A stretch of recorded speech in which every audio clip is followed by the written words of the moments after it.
During times like these days, it can be hard to figure out what is best and who we can trust. How I see it, my life is like a game, a stadium game. On the field is my life. I move forward, I move backwards, I get sideswiped, and I score. But sometimes when I'm in the game, it's hard to understand what is going on. And when I'm at this place, in the chaos of my own game, my life, I step out and go sit in the bleachers as high as I can to see and watch my own game, basically assessing what's going on in my life right now. By watching my own game at this point of view, I can see what's around me and how I want to make the next play, making the decision that is best for me, my family, and society. We will always be presented with what the other team gives us, what life gives us. It's up to our own self to decide how we want to handle our next play. Decide on how you want to play your game. Be safe, stay strong, and be nice.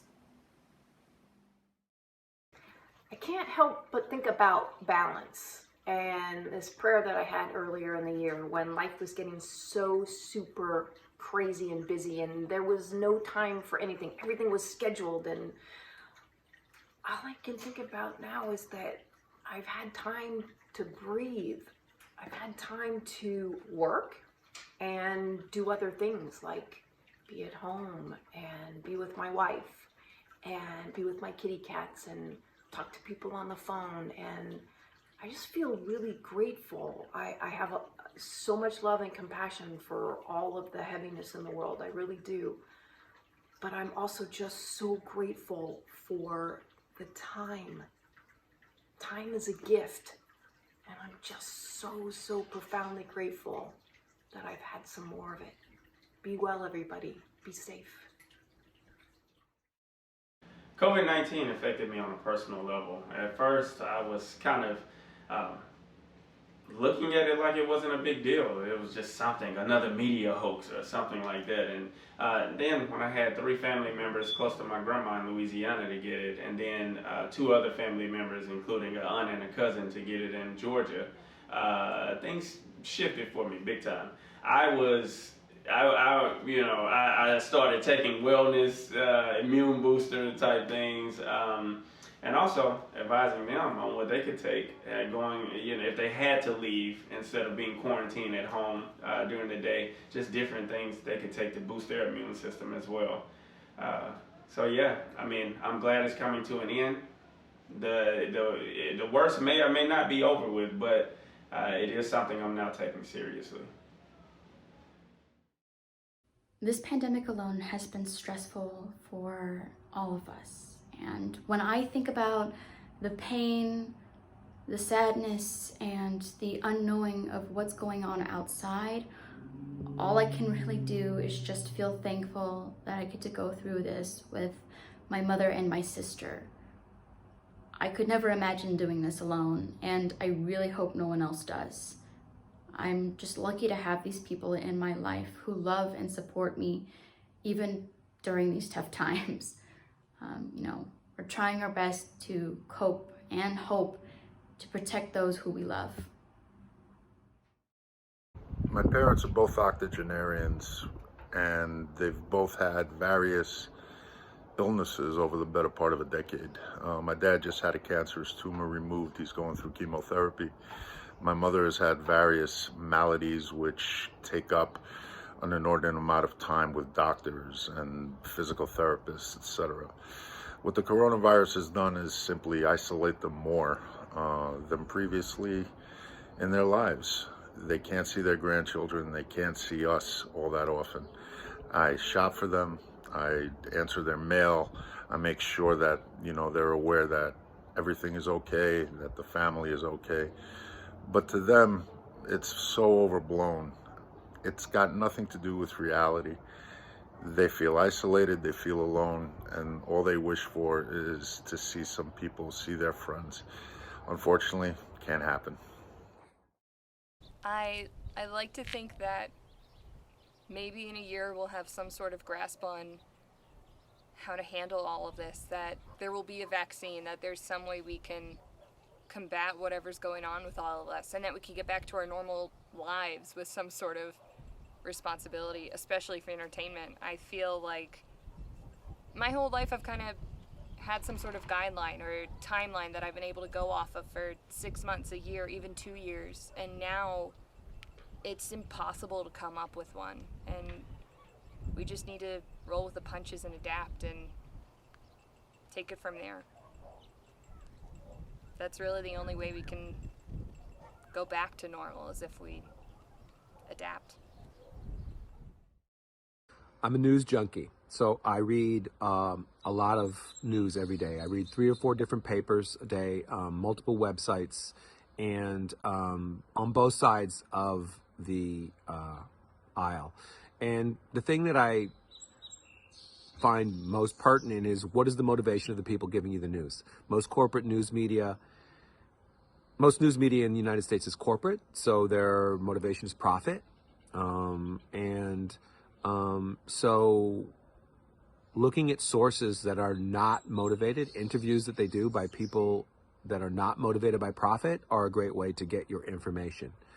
I think it's easy to see the motivations of some news organizations on keeping the status quo that keeps the money coming in. So look at experts. The experts that have no motivations except for to give you information are the people that I pay attention to and look for in the media that I read. When all this is over, I am looking forward to giving a crap about my appearance again. I know that sounds a little petty, but it's been a long time with not a lot of contact, obviously, and it's just been kind of my introverted side just sort of takes over and doesn't really want to do any of the stuff that it takes to look like a well-maintained human being. So I put this off for ages because my hair is filthy and I didn't want to have to wash it. And so I didn't. And I eventually thought, like, you know what, I should be honest and upfront instead of putting on makeup. If we're trying to be, you know, earnest in this video, that's honestly kind of where I am. I just don't want to do those things that I normally enjoy. I don't like force myself to do it during a normal, you know, not the end times, but I just kind of haven't been feeling that so much lately. So I'm gonna look forward to that. And another big part of that obviously is going to see people and be places with people and want to look nice for them. But right now it's just kind of, you know, keeping clean and getting by. Apocalypse. Sorry, that wasn't very uplifting, but that's where I am. I showered last night though, so didn't wash the hair, but I did shower. So you're welcome. These strange times have allowed some wonderful opportunities that I never expected. They have made me grateful for my family, my friends, a wonderful place to call home, and the simplest things as the mundane, like a good cup of coffee in the morning, and just waking up and knowing that I have the dog to walk and I can do a good workout and everyone is safe and healthy. And those are the things that I've realized are most important to me, more than money, more than a job, more than anything like that. It's simply being with family, spending time with them, enjoying their company. And time, I think, is something that's irreplaceable. And that's something that all of this has given me. And that has truly become the thing that's most important to me, is time. Time is something that you can't buy. And so I'm just trying to enjoy it for everything that it is while I have it.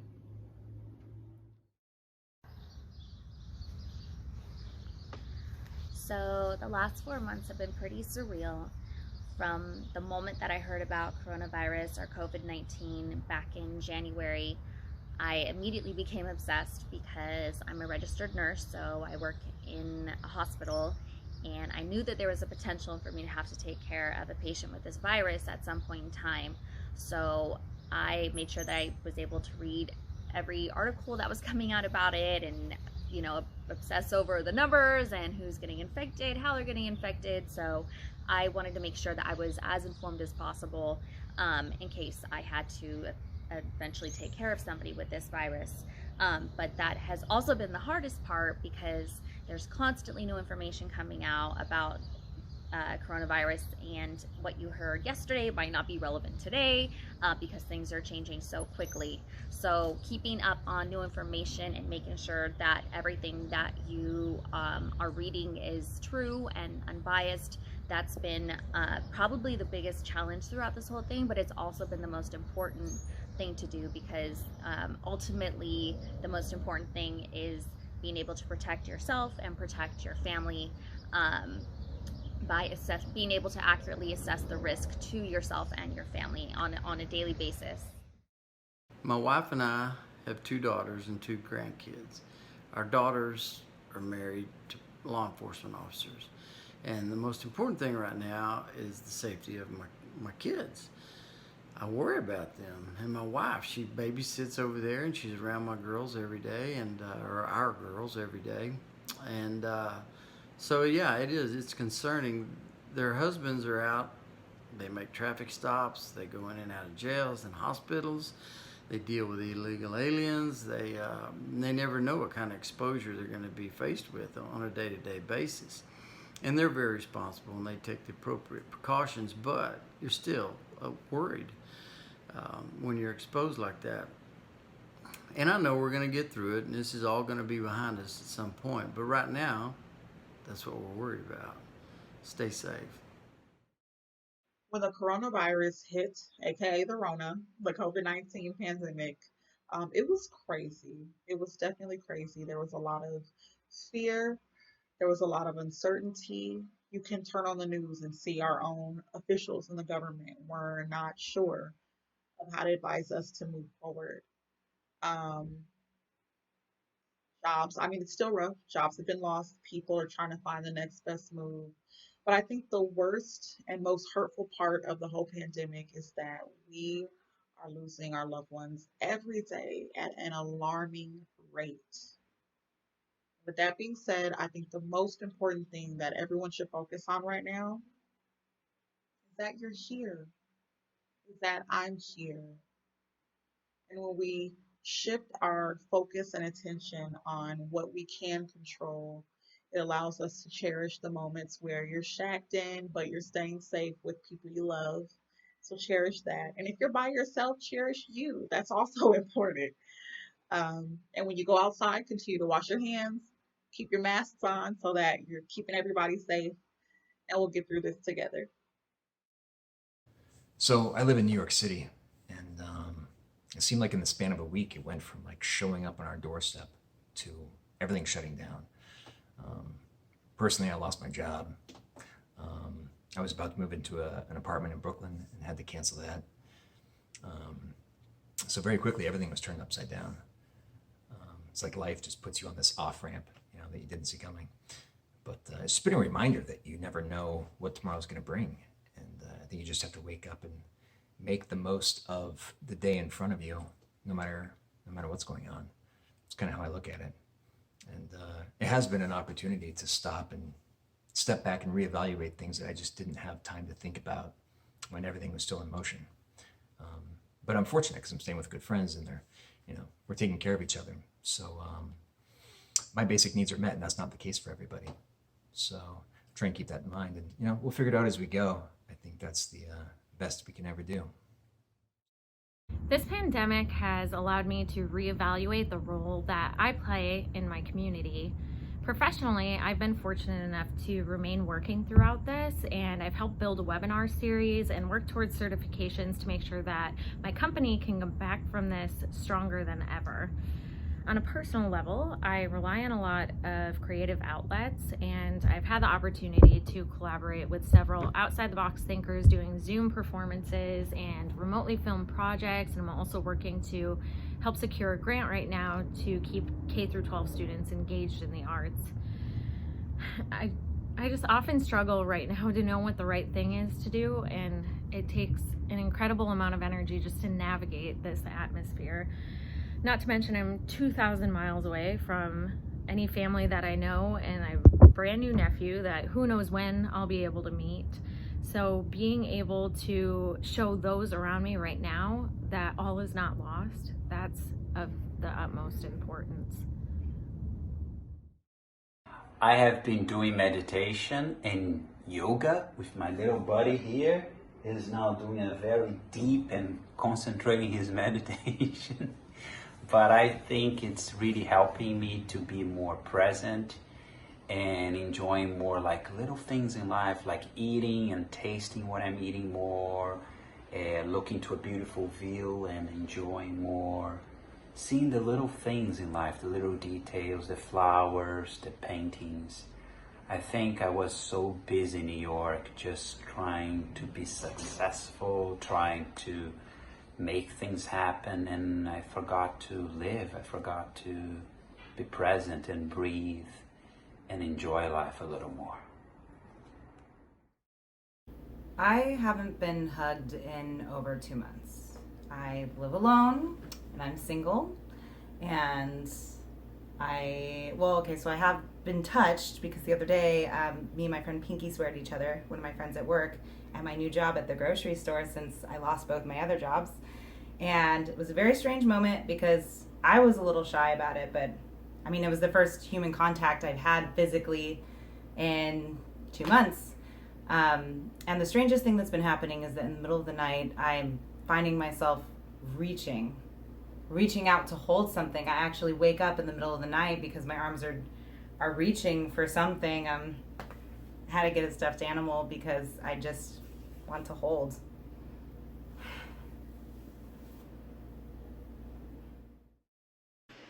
I hope that my life will be somewhat back to normal a year from now, although I think that what that normal looks like will obviously be very different than what it looked like before the pandemic. As a producer, I'm obviously going to have to think very differently and much more creatively about what it means to produce a live event. I think digital events are going to be a major part of the landscape for the next couple of years, but I do think that live events will come back in a major way, and I am hoping that people are going to be craving those in-person experiences. I think the world would be a very sad place without them. I think, of course, the important part is going to be learning to produce events in a way that respects social distancing guidelines and allows for people to interact safely on site. So I've been researching a lot about what that means, and I think that's going to be a huge part of my role for the foreseeable future. I'm sitting outside of one of my favorite theaters. It could be any theater in the world. And it's closed. The artist entrance is locked. While we wait until we can come together again and share a collective experience. I am on a Corona coaster, just like everyone. Some days I'm filled with hope, and I'm encouraged by human beings. Other days I'm full of despair and disgust. But I know we'll make it through. I know we'll get to the other side. I hope that the after is better than the before. I know that out of great adversity comes great creativity. I know that out of great suppression comes great expression. And after the plague, there was the Renaissance. I have been affected like everyone. I've lost my job. I have to move. But I'm grateful for my circumstance. I have resources. I have a place to go. I have privilege. I'm hopeful. I'm hopeful for us. I dream of a better future for everyone. And I know we can make it. I hope. COVID-19 is a ride that I don't want to be on anymore. It's a ride full of emotions It's a ride that messes with people's lives. I couldn't say goodbye to my students, and that really bothered me. And my mother continues to be ill, and I have to take her to the hospital and risk her being exposed to other things. My husband is on furlough, and my in-laws, they're very fragile. But I'm not letting any of that get to me.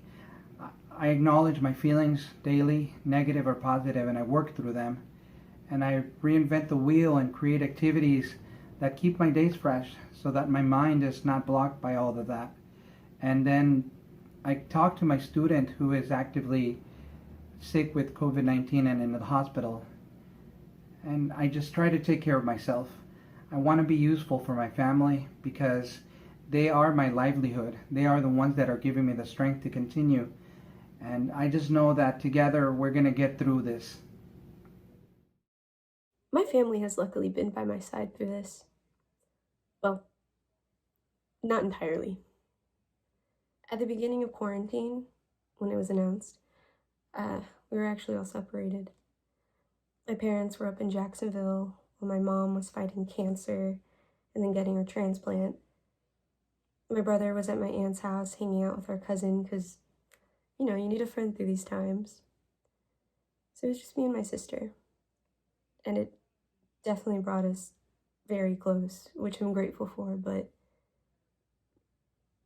now that the whole family's here, it has shown me that they are my safety net, and they're truly the people I need when times get tough.